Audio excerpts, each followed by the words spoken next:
Cette annonce est destinée aux personnes qui quittent ce centre de vaccination à Mumbai à l'heure où il n'y a plus de doses de vaccin. Les citoyens frustrés qui attendent pendant des heures dans la file d'attente doivent repartir sans s'être fait vacciner. La plupart des États indiens déclarent qu'ils ne pourront pas vacciner les adultes à partir du 1er mai, alors que la dernière phase de vaccination entre en vigueur.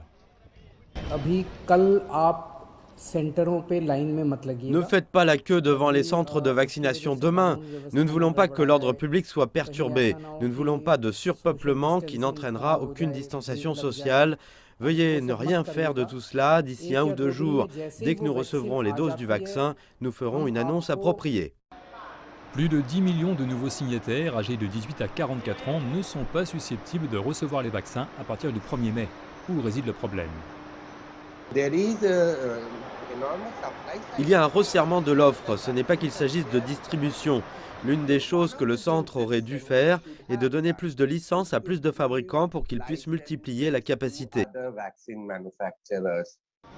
Jusqu'à présent, le gouvernement central a parrainé le programme de vaccination. Selon une nouvelle politique, les fabricants de vaccins peuvent vendre 50% de leur stock directement aux États et sur le marché libre.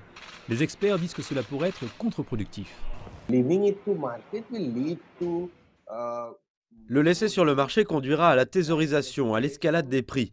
Les gens qui peuvent payer paieront et les pauvres pourraient en être privés.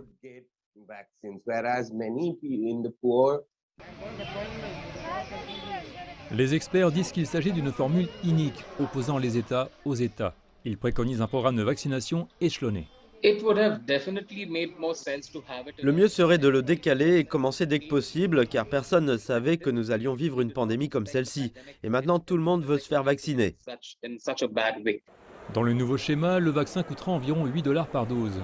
Compte tenu du fait que la pandémie a tué plus de 200 000 personnes en Inde, est-il justifié que le gouvernement demande aux gens de payer pour sauver leur vie? Là est la question.